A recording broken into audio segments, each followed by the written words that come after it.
দিনাজপুরে আইওটি প্রযুক্তির মাধ্যমে লেয়ার মুরগি পালন করে ভাগ্য ফিরেছে খামারি আবু হোসেনের। এই প্রযুক্তির মাধ্যমে তার লেয়ার মুরগি পালন খামারের উৎপাদনশীলতা বহুগুণ বেড়ে গেছে। বিস্তারিত শাহ আলম শাহের রিপোর্টে। প্রতি সপ্তাহে সর্বোচ্চবার বিকাশ পেমেন্টে 50 জন হবেন পেমেন্ট চ্যাম্পিয়ন। জিতে নিন টিভি সহ আকর্ষণীয় সব প্রাইজ। সেন্সর ও ইন্টারনেট ব্যবহার করে স্বয়ংক্রিয়ভাবে খামারের পরিবেশ নিয়ন্ত্রণ এবং মুরগির দেখভাল করা হচ্ছে। এতে কমেছে মানুষের পরিশ্রম, মুরগির মৃত্যু হার হ্রাসের পাশাপাশি বেড়েছে ডিমের উৎপাদন। আইওটি অর্থাৎ ইন্টারনেট অফ থিং প্রযুক্তির মাধ্যমে এই লেয়ার মুরগি পালন খামার গড়ে তুলেছেন মোহাম্মদ আবু হোসেন। প্রতিদিন গড়ে ডিম উৎপাদন হচ্ছে 2700।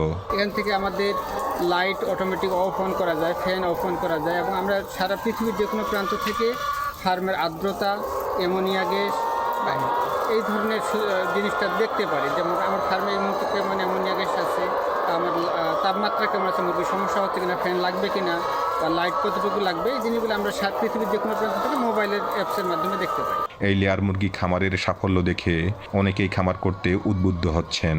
আমি আসলে চাকরি করি, কিন্তু চাকরিতে আসলে কোনো স্বাধীনতা নাই। আমারও ইচ্ছা আছে এরকম একটা লেয়ার ফার্ম যদি আমি প্রতিষ্ঠিত করতে পারি, মনে হয় আমি সামনের দিকে এগিয়ে যাইতে পারবো। আইওটি প্রযুক্তির মাধ্যমে লেয়ার মুরগি পালনে পরামর্শ ও কারিগরি সহযোগিতা দিচ্ছে মহিলা বহুমুখী শিক্ষা কেন্দ্র। সেন্সরের মাধ্যমে আমরা মোবাইলেই তাপমাত্রা, হিউমিডিটি, অ্যামোনিয়া এসব আমরা এখান থেকে মোবাইলে দেখতে পারি, সেই অনুযায়ী আমরা প্রাথমিক ব্যবস্থা নিতে পারি আর কি। তো আমাদের এই খামারে মোটামুটি আধুনিকরণ করার চেষ্টা চলতেছে।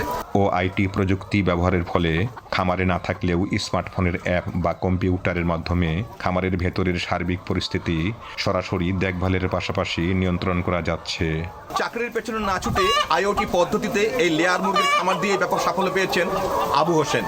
তার এই সাফল্য এখন অনেকের অনুপ্রেরণা।